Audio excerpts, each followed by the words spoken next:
Hello, and welcome to the Science Show with Dr. Dada here on 𝗄𝗵𝗲 Radio Scotland, broadcasting from the city of Glasgow. It has been said that an investment in knowledge pays the best interest, and that's a quote from Benjamin Franklin. And if you think about it, universities may look like clusters of lecture theatres, libraries, and laboratories, but at their core, they are engines that turn curiosity into discovery, ideas into industries, and students into citizens who shape the future. The question is, how does a modern university keep that engine running at full power? Can one institution be both a world-class industry and research hub and a force for local prosperity and climate action? Well, on this show, on today's episode, we're going to get the answer to these questions. Today, I'm joined by Professor Sir Anton Muscatelli, FRSE, the Principal and Vice-Chancellor of the University of Glasgow since 2009. He's a distinguished monetary economist, and in his various roles, he has led Glasgow's transformation from 9 faculties to 4 interdisciplinary colleges. He's guided the university to become the UK's first to divest fully from fossil fuels and to declare a climate emergency. He's authored the landmark Muscatelli Report, which we'll talk about in a moment, and this has helped to chart how Scotland can turn research excellence into innovation-driven growth. And he's also advised both Scottish and UK governments on higher education and R&D strategy. And in 2017, he earned a knighthood for services to economics and education. For the past 16 years, he steered a 570-year-old institution through the winds of things like Brexit, through the pandemic, and the race to net zero, all while championing access, civic engagement, and cutting-edge science. Professor Sir Anton Muscatelli, thank you for joining us today on the Science Show. Thank you, 𝗄𝗵𝗁. It's a pleasure to be with you today. Yes, the pleasure is ours as well. Now, we're just going to dive right into the first part of our interview. And as we normally do, the first part is really getting to know our guest, getting to know their background, how they got into academia, and so on and so forth. So let's start with when you came to Glasgow, or before you came to Glasgow. Could you tell us what your background was like? Yeah, well, thank you very much. It's an unusual background, I suppose. I am Italian by birth. I was born in Italy. My father was originally a shipping captain and then went into the management side of shipping. And really that took us away from Italy. He moved us as a family to the Netherlands when I was 4 years old, which is the reason I don't have a very Italian accent. It's I studied in a Dutch school for a number of years. We then went back to Italy, and I came to the UK when I was roughly 13, 14 years old. I see. And that's and then I studied here. I did my secondary education and my university education here. Wow, that's fantastic. Thanks for sharing that with us. Now, so you arrived at 14 to Glasgow. Was that 13? 13, 14. Oh, okay, 13. And so what would you say, what personal experiences from those early years shape the way you still lead a global institution today? That's a great question. And I suppose reflecting back, it's I would say I've learned quite a bit from my father, actually, because he was not, first and foremost, as I said, he didn't go into shipping management from school. He had no degree.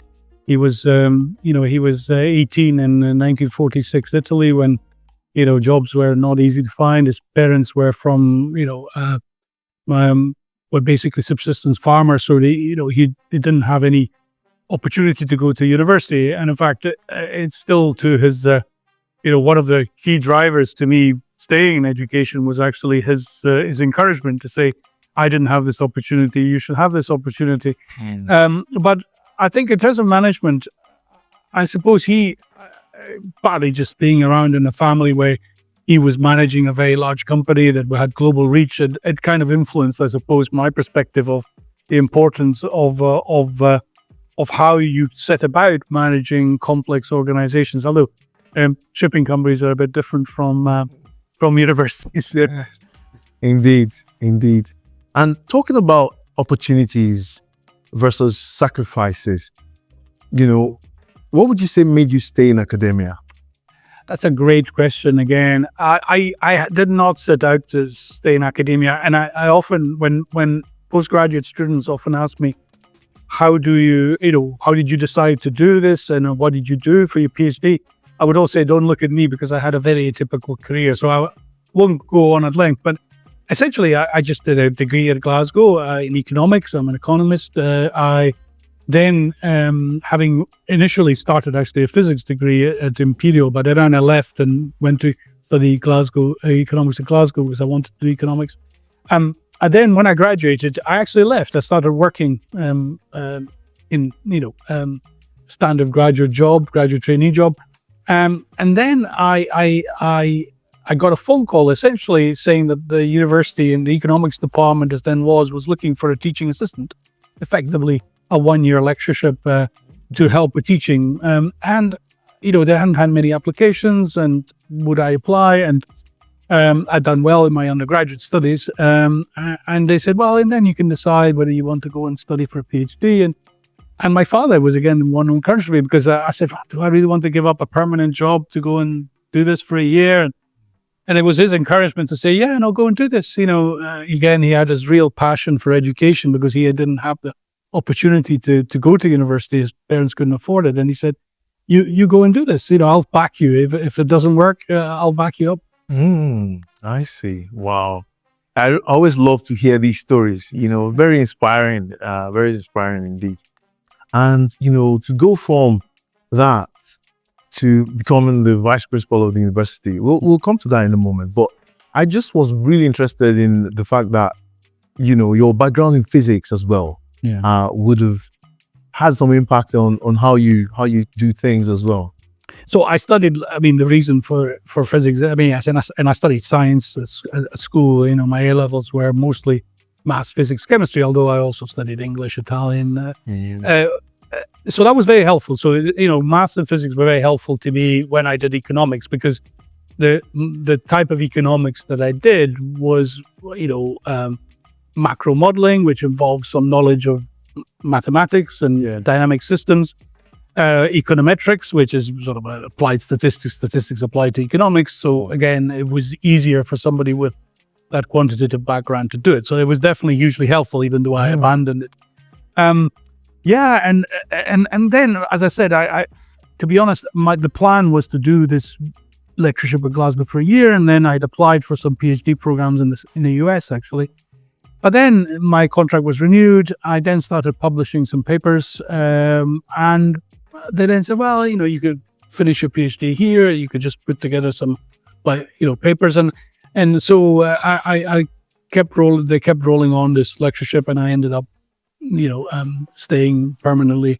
I got a permanent contract 3 years later, and then did my PhD. But it wasn't by publication, but by then I had 3 or 4 publications, so I could use them for my PhD. Yeah. So wow, that's fantastic.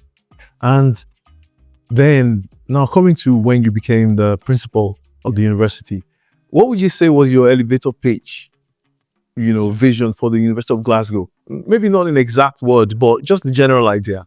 So there were 2 or 3 themes. I think, if you go back to Glasgow in 2008, the year when I was interviewed for the job, which I started in 2009, I think we were probably the least international of the Russell Group universities, these big research-intensive UK universities.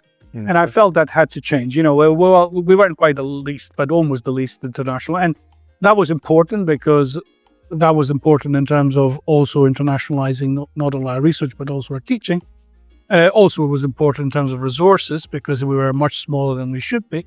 But the other thing, as you mentioned earlier in your introduction, I felt it was very fragmented as an institution. We had, I can't remember how many departments. It was 60 to 70 departments. Yeah.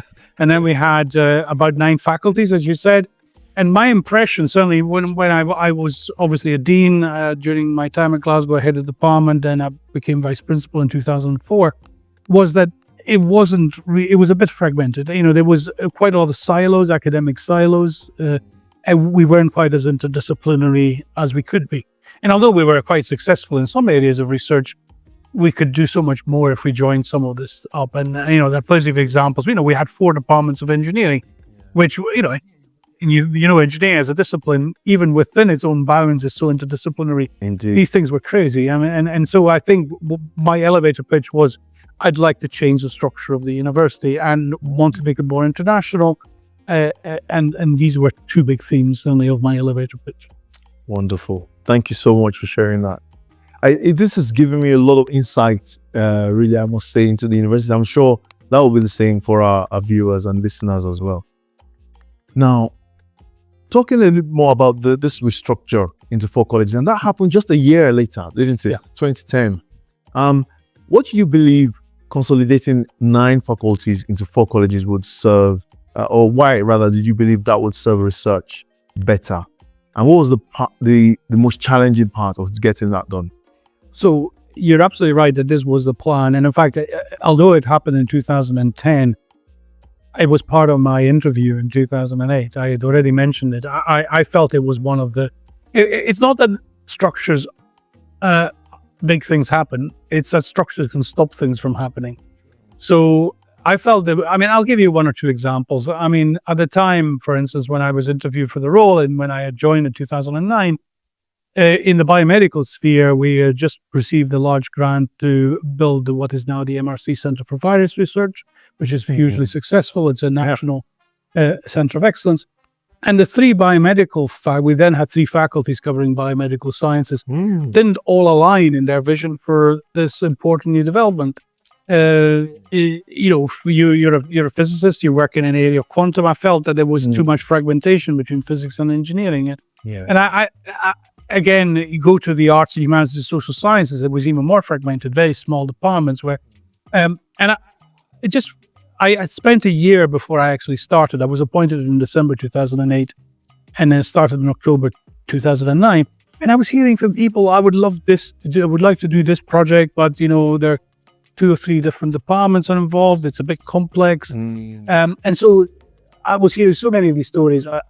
Effectively, a week before I actually began officially, I actually met with 60 or 70 leading academics within our then faculties and said, this is what I want to do. This is what was my elevator pitch. This was my pitch.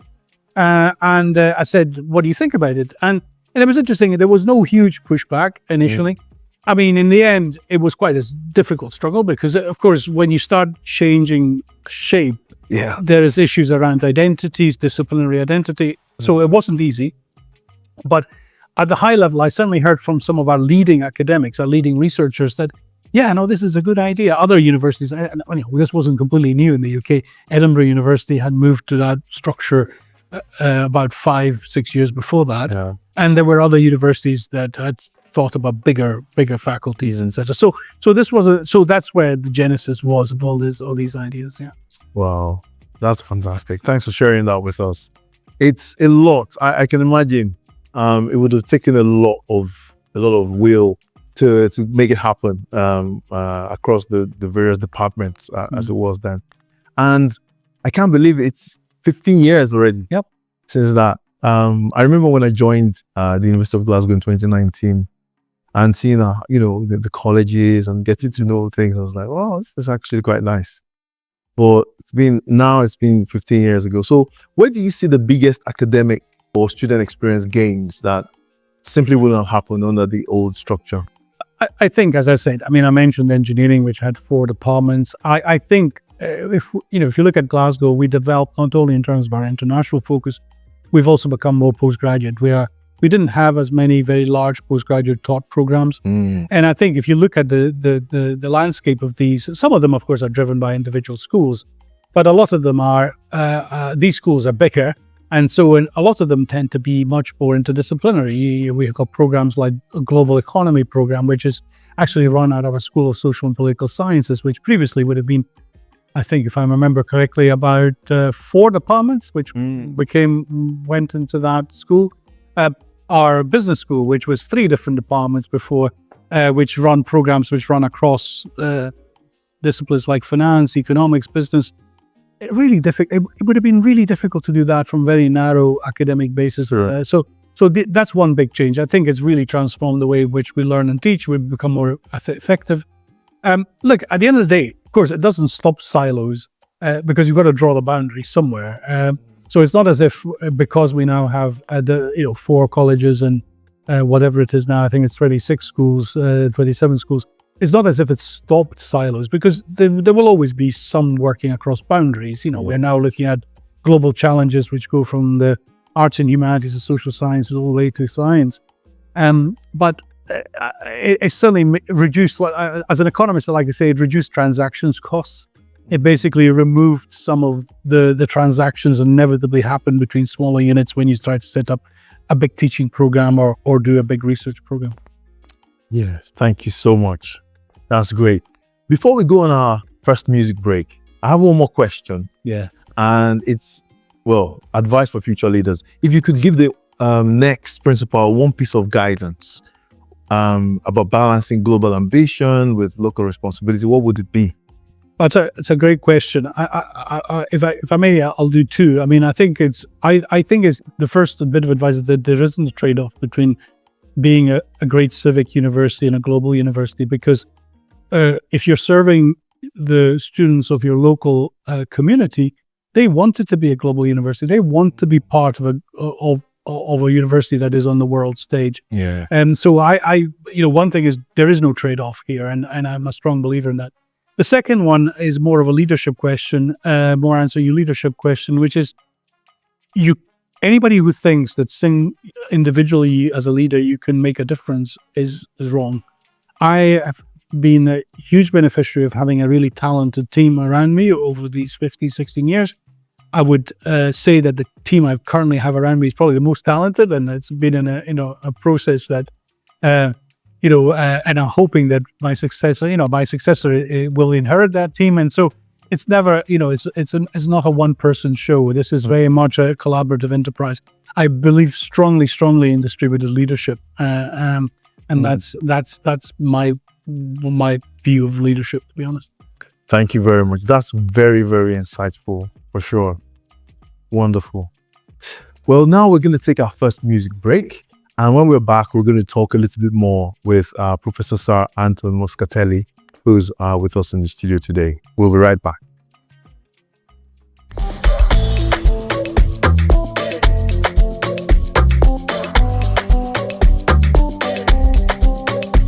And this is the Science Show with Dr. Dada here on Jambo Radio Scotland, broadcasting from the city of Glasgow.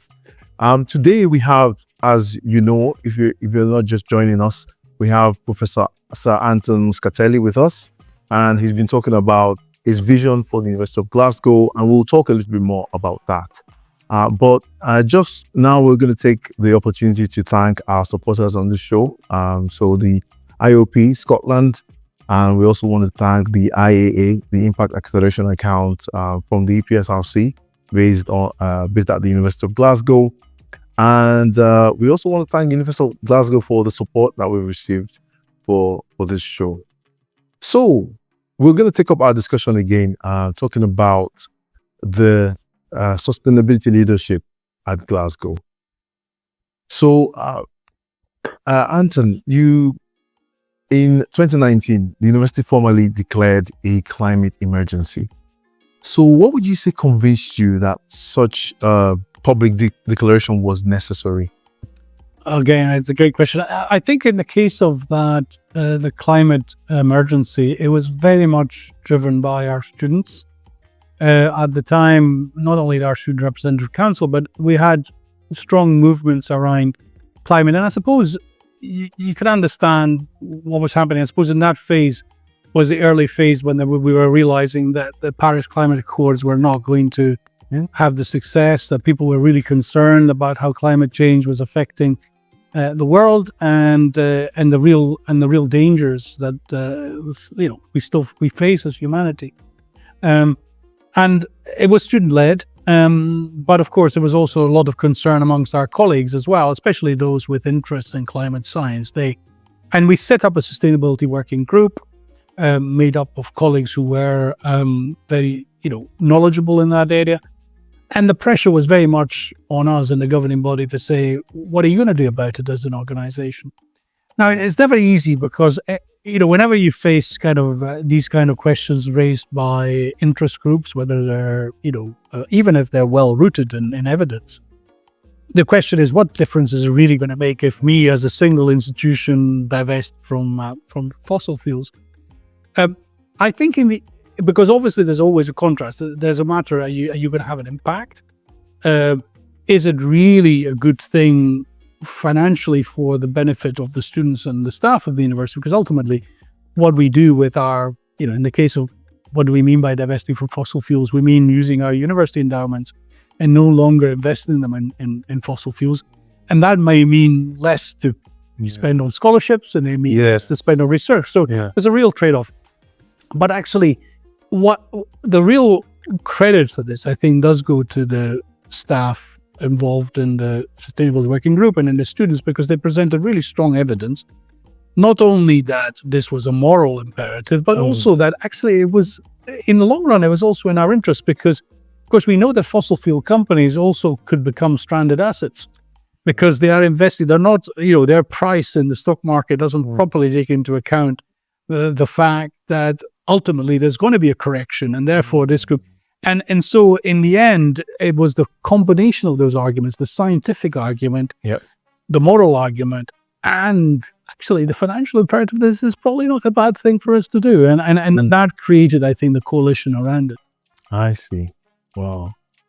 So looking back then, what have been the biggest financial or cultural lessons from that decision, from this vantage point? Yeah. I would say, I think that was an important step, and it was done over a period of time. And in fact, we completed the divestment about a year ago. It was done over a period of 10 years.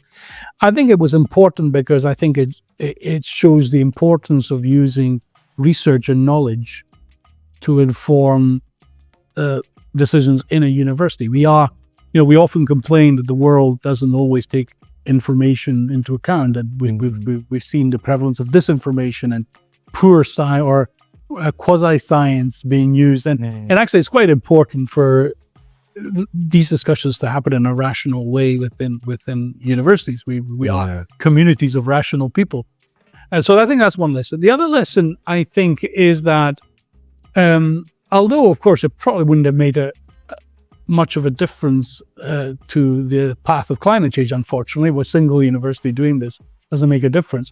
It was followed by others.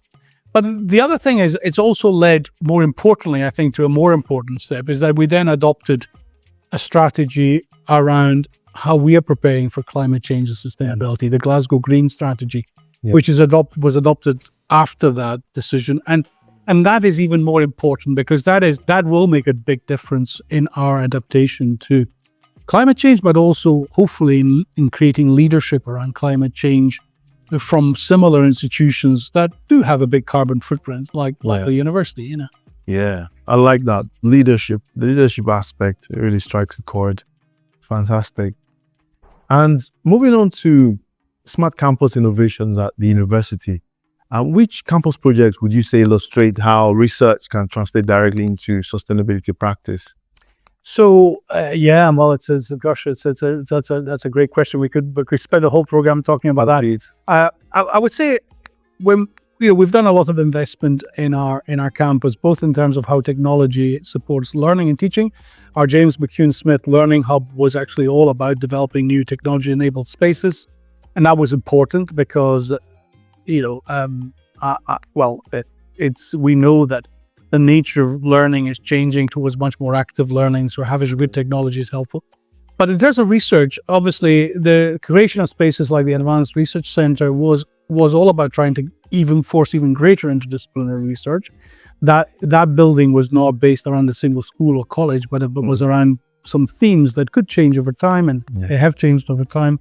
One of them was actually global sustainable development, although, to be honest, it's that's not the only research stream through which sustainability operates. So, we know that if we are to make a real difference in terms of changing, adapting to climate change, it's not just about issues around sustainability.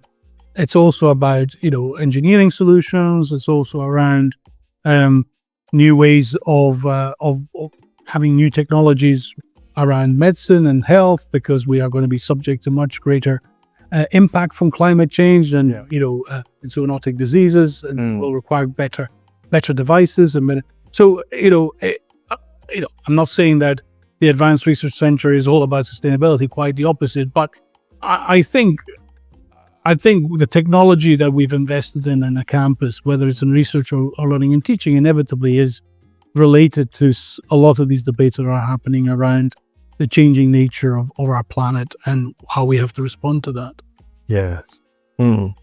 So, and just perhaps as the fact that the ARC, the Advanced Research Centre, also has, the Centre for Sustainable Solutions and our Centre for Sustainable Energy, it's created a bit of a focus around these big societal challenges, of which climate change sustainability is one, but as I said, many of them, health, inequality, are also related to climate change and sustainability. Wow, that's interesting. So the 𝗵𝗲 Advanced Research Centre. Yes. That's a great addition to our campus. You should visit sometime. Please do. It's open. The ground floor is open to the public. There's a cafe, and we have lots of science festivals, as you know, 𝗄𝗵𝗂. And hopefully members of the public who are listening to this can say, let's go see what's on show, and let me go to the cafe and see what research at Glasgow is about. Yes, absolutely. So now let's move a bit into the discussion of the Muscatelli report. Yeah. So what would you say? So this report that called for a national mission to link university research with business and research and development. Could you tell us a little bit more about that? Yes, no, happy. And I was approached by the Scottish government, by 4 Scottish government ministers at the time in 2018-19, to write this report, which I did. In a sense, it's slightly frustrating because I think I'm quite actually, having read back the report before this interview, I'm actually very pleased with many of the recommendations that were made, still absolutely apply today. They are very much about what we as a sector, as a higher education sector, can do for innovation. But at the same time, it's a bit frustrating, and it's not all fault of any particular person, but not all of those recommendations were implemented. Some of them were taken forward, but some of them weren't. And to some extent, that was due because, of course, next year we had the global pandemic. So government's focus was probably elsewhere. Some of the things were implemented. So we're seeing, for instance, one of the recommendations was around the Scottish National Investment Bank doing more in the innovation space, creating better connectivity at regional level, which we do in Glasgow. We've got good connectivity between our higher education institutions and industry. But some of them we haven't taken forward. We need to collaborate more across our universities. We need to look at about how we sustainably fund our universities. And that hasn't been addressed. If anything, since 2018-19, when the report was written, the last 7 years, we've seen an erosion of the funding for research and innovation, which come to universities. So, is what's good is that we're doing some of the things, but disappointingly, we haven't implemented a lot of this, and it's still very relevant now because we're seeing economic growth is not really taking off in the UK and Scotland, and there's a lot of work to be done. Thanks for sharing that. I was going to ask about that, but yeah, that's really well explained. Hopefully, some of the policymakers get to listen to this episode as well, and absolutely, yeah, that would be good. So, now, one or two more questions before we go for another music break. In practical terms, how would you say can a research-intensive university accelerate inclusive economic growth without diluting its core academic mission? Because these are two aspects, aren't they? Absolutely, and it has to be a balance. And again, this is an area where Glasgow has shifted over time. If you look back 10, 15 years ago, I would say we were probably better known for our discovery research, or not that the research we did was necessarily not immediately applied. It's just I don't think we thought as actively about innovation and economic development. We've recently built up our innovation and economic development function in Glasgow. Yeah. We're thinking about the spaces where that can happen. So if you go back again to the Advanced Research Centre, we always knew it was going to drive research. One of the big positive surprises is that just how much innovation is generated. So there's a number of spin-out companies that come out with groups there. Yep. Now, what we're doing now is to try to develop some other spaces because, we can't have spin-out companies embedded simply within our research spaces that they take up space and they need to operate, but they need to be close proximity to the research. So I think these are the things that we need to do. We need to make sure we support our spin-outs. We need to make sure that they have the opportunity for those that choose and where it's important to stay in proximity to our scientific base.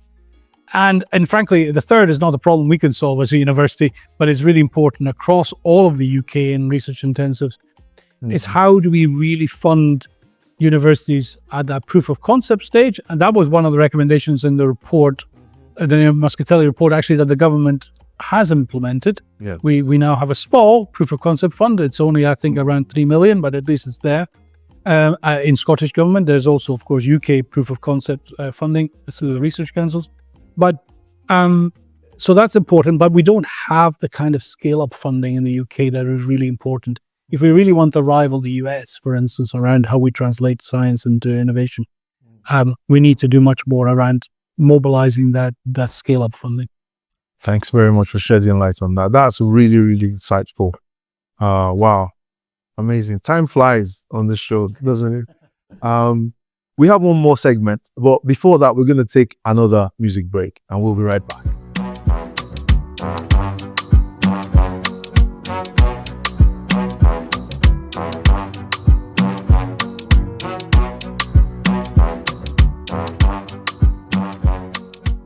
Well, you are welcome back to the Science Show on Jambo Radio, Scotland.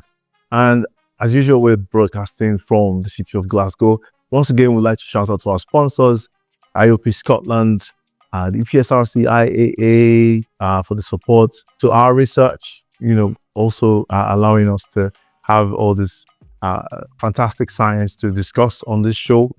And remember, you can listen on DAB. So you can also listen and watch us live at jamboradio.co.uk and our YouTube channel as well. You can watch previous episodes from our YouTube channel as well. So please do catch up with these episodes and continue to give us all those likes and comments and shares. It goes a long way. Now back to our discussion with Professor Sir Anton Muscatelli, the principal of the University of Glasgow. So we've talked about a lot of things, obviously. If you're just joining us, of course, you can catch up later. But now we're going to talk about Prof Muscatelli's legacy, the lessons learned, and looking forward into the future. So, Anton, when you look back over nearly 16 years as principal, I know this is a difficult question, so feel free to not answer it if you want. But which single achievement, whether a research milestone, a student success story, or a civic partnership, what would you say best captures what you hoped to accomplish? It's a difficult question, as you say, and to shares. I think if I had to single one thing out, and it's difficult because, of course, we've had this incredible growth and development. We've got this wonderful new campus extension that we talked about. But I would probably say one thing. I mean, one of the strap lines that we use at the moment quite a lot is that we don't want just to be one of the best universities in the world, which we are, objectively, but we want to be the best university for the world. And we've talked a bit about that around what we're doing around some themes like sustainability, health, etc. But that's really important to me because it doesn't matter whether you're working in the arts or humanities, or in physics, or in biomedical sciences, or in social sciences. This is something that you can be interested in. And what difference are you going to make? What positive difference to change the world for the better? And I think this notion that we are a world-changing university we are university for the world is one I would like to think is one that I feel very proud of, not because it's mine in any way, it's because it's ours, and it's because it's something that genuinely comes through whenever we're talking about the next university strategy that will be adopted next year after that leave. That's the one thing that people really feed back to us, all staff and colleagues and all colleagues and students say. We are very proud to be a university for the world. We want to be a we are a world-changing university, and we want to be a world-changing university.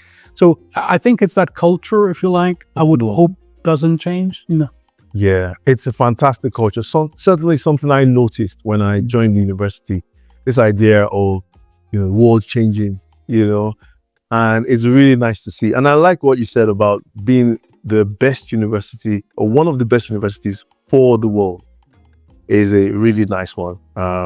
Thanks very much for that. So when it comes to handing over the baton, as it were, what 3 things would you most like your successor to protect or accelerate to ensure Glasgow remains a beacon for world-class research and socially engaged research as well? Yeah.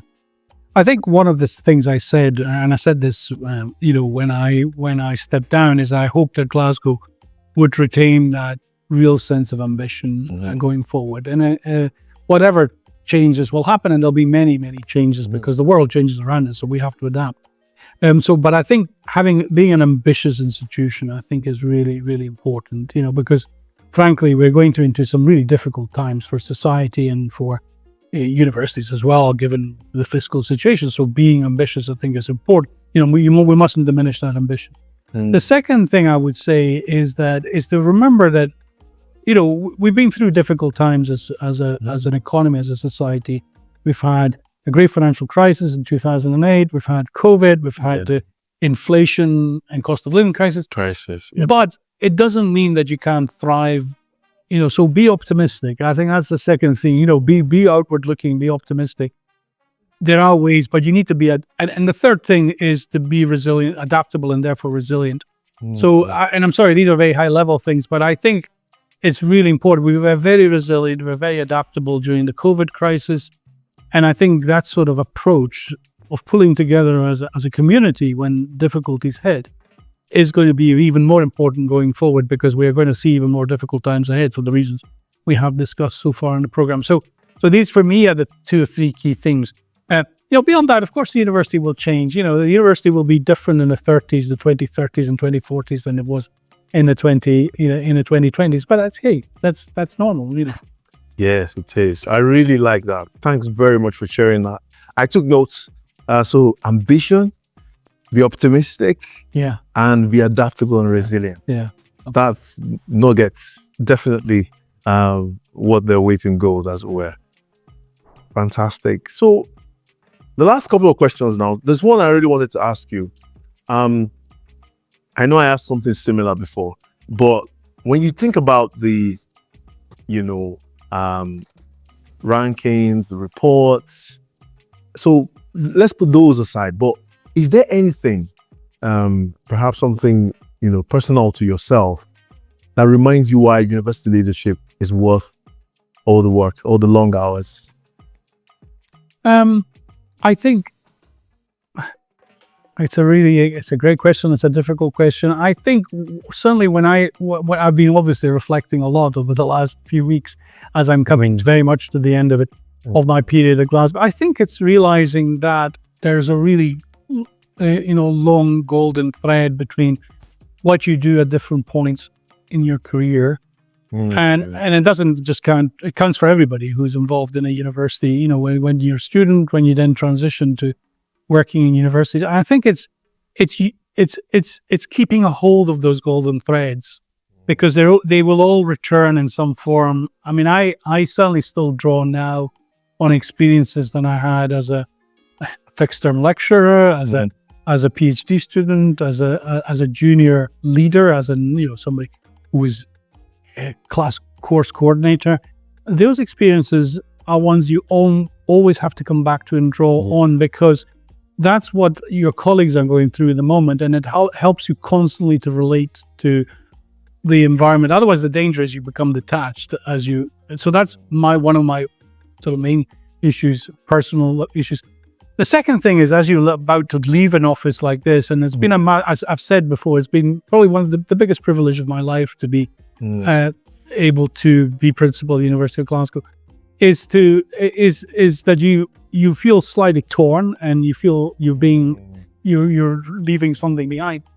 But it's to make sure that in terms of going forward, you can hold on to those, at least some nuggets from what we've been able to achieve as a community, because those will hopefully reinforce me personally as I go forward and as I do other things. And it doesn't feel like, well, that's the end of what my contribution, hopefully to society or to my community at the university. You know.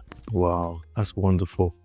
As you said, it's a privilege. It has to be, because not everyone, makes it to positions like the principal of the university. So what would you say, if there's anything, what would you say takes you from being a lecturer to becoming the principal of the university? Look, I don't think there's a thing. One thing perhaps we didn't discuss a lot is all of my moves into university administration and management were totally serendipitous. I wasn't planning to be head of department back in 1995 when I became head of the department of economics. Nice. It just happened because my predecessor decided to retire, and at the time there was quite a lot of flux. And when I became dean of the Faculty of Social Sciences, which at that point was an elected position, I decided at the very last minute. Somebody said, you want to stand? Oh, I haven't thought about it. So none of this was planned. I wasn't planning to become. Obviously, once you become kind of a vice principal at a university, then you do think about, do I want to do but everything else was pretty serendipitous. So I suppose what one lesson, one reflection is that the best, I think some of the best decisions you make in life are not planned. They come your way. And at that point, you always have to make a choice. Do I do this or do I not? Yeah. And if you don't do it, that doesn't mean it's wrong. It's the archetypal sliding doors moment. That's an alternative time path, and you choose not to do that. That is still okay. That is still okay. There will be other opportunities. There will be other moments that you can make positive decisions in your life. Wow, that's amazing. Really, really nice. Thank you so much. And if I may ask, what's next? After so it ends, is it in September? Yeah, I've finished at the end of September, and my successor, Professor Andy Schofield, takes over on the 1st of October. So that's it. Yeah. So what's next? Yeah, well, I've been very fortunate. I've just been elected at the beginning of April as the president of the Royal Society of Edinburgh. Wow. Which is nice. And it's Scotland's National Academy. It's not a full-time role. It's and I still do a number of things in higher education. I chair a number of committees and boards. I'm a chair of the board of trustees of my own discipline, the Royal Economic Society. So hopefully I can give a little back to economics as well. And so, yeah, I'm going to try and hopefully I'll have a little more time for writing. I'm actually going to be an honorary professor in a business school. So I'm not going to another university. You will still see me occasionally in Glasgow, in the ARC or in the business school. And I'll be spending a bit of time there where not doing research, but occasionally scribbling away about policy or whatever. Wonderful. That's great to know. That's really great to know. And okay, I know I said I'll ask 2 more questions, but can I ask maybe one or two? Well, of course. So you were knighted in 2017. What was that like? What was that experience like for you? Do you still have, what do you have to do as a knight? What does it actually mean in practice? Well, it's a national honor, of course, and you don't have to do anything in particular. I am proud of it, actually, but I'm proud of it also because I as I said at the time, I see it as an honor for the university as well. I would not have received it had the University of North Glasgow not been so successful. From a personal point of view, I have very clear memories of that day. I have one regret because I wish my father had been there to be at Buckingham Palace with me to receive it. He passed away 5 years before. I suppose that's one one regret. But no, it was a wonderful day, and it's and I'm very proud of it. I've been honoured by, as I said, I'm both Italian and British. I'm very proud of my dual nationality. I've been honoured by the Italian government as well with the equivalent, and it's in both cases it's a personal honour, but I also see it as very much as something which for the communities I've worked with, whether it's back in 2008 it was 𝗄𝗏 University and then my own discipline, but in 2017 it was the University of Glasgow. So hopefully, it's an award for the whole of the University of Glasgow. Wonderful. And I should say one other thing, actually. Yes, please. I was also very lucky during my time at Glasgow. We won 3 Queen's Anniversary prizes as a university, and these are we nominate parts of our work for this. And then the latest one was for the Centre for Robert Burns Studies in Glasgow. But it's actually it's not many universities win. It happens every 2 years, and nice. Not many universities win prizes pretty much almost every 2 years. We've won 3 out of 4 rounds. Wow. And again, I think it shows you. And again, it's awarded usually at a royal palace by the sovereign, and I think it's a fantastic celebration of higher education. So I'm really pleased that the universities won these national honours, because it's not just about individuals, as I say, it's about what we can achieve as a team, as Team U of G. Yes, Team U of G all the way. Fantastic. Thank you so much. And you mentioned about the knighthood, the equivalent in Italy. Could you say a bit more about that? So, is it the Star of the Order or something? Yeah, this was given in 2008. The equivalent of the Foreign Office in Italy. The Minister for Foreign Affairs gets to nominate people to the President of the Republic, and the President of the Republic gave me this in 2008. I was at 𝗄𝗏 at the time, and I remember my dad definitely being my parents being very, very proud at the time, and I was able to celebrate that with them both. So that was a nice memory. So I was recognized by the Italian government in 2008. I see. And what's it called in Italian? Ordine della Stella d'Italia. Okay. Ordine della Stella. Ordine della Stella. It was one of those honors that's changed over time, but essentially it's one of 1 or 2 orders that the Italian government offers and recognition. And actually it tends to be around Italian National Day, and even now when we celebrate Italian National Day, which is on the 2nd of June. There's always some recognitions of the in that particular kind of national honor system. Fantastic! Wow, wonderful. There's so much to talk about. Honestly, we could start a new episode fresh, but in the interest of time, we'll have to call it a day. But before we go, there's something you've probably seen in the previous episodes as well. Guests who come on the show, we get them to sing or rap, do something like that. So I would do that. I'm not very good at rapping or singing, I should say. But if you have any jokes to share with us, that would be nice. That would be great as well. There's one. Okay, maybe you could explain the meaning of this one. Okay. So it's one about an economist. So it says a physicist, a chemist, and an economist are stranded on a desert island. Yes. And so the only thing on the island besides 3 academics is a single can of beans. They're discussing how to get it open. The physicist says, "Oh, why don't we build a fire and heat up the can until the pressure pops, explodes the whole thing?" And the chemist says, "Oh, no, the beans will fly all over the place and land on the ground and get sandy and the food will be ruined." And then the chemist says, "Okay, instead, why don't we use the corrosive power of the ocean salt water to eat away the lid?" Yes. But the economist said something interesting, and I want to get the joke in that. You can help us with this. It says, the economist protests, says, "Oh, that would take too long. We'll start before then." I have a better idea. Assume a can opener. Yeah, absolutely. So this is a very cruel joke on economists, and it's because economics is often accused of building models that are not closely linked to reality. And I see. So economic models often make major assumptions, and they say, let's assume X, Y, and Z. And the reason for that, but the reason we do that is there's a very good reason, because unlike physical experiments or chemical experiments where you can control the conditions, in economics, most of the things, there are multiple effects from the economic environment.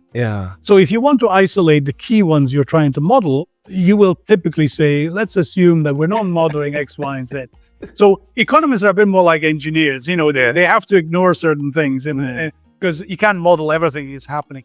So it all ends up in the residual error when you're trying to do so that's a very cruel kind of way of twisting about. I have a better joke for you, as an economist. I say, economists are the people who tomorrow tell you tomorrow why the things that should have happened today didn't happen, and because we're very good at ex post rationalization. Again, that's due to the fact that we assume that certain things happen, they don't happen, and then people say, well, you know, but I can tell you why we were still right, but we were said correct in our model. So that's I'm afraid that's a joke about economists being really no better than weather forecasters. That's great. That's the best one I found.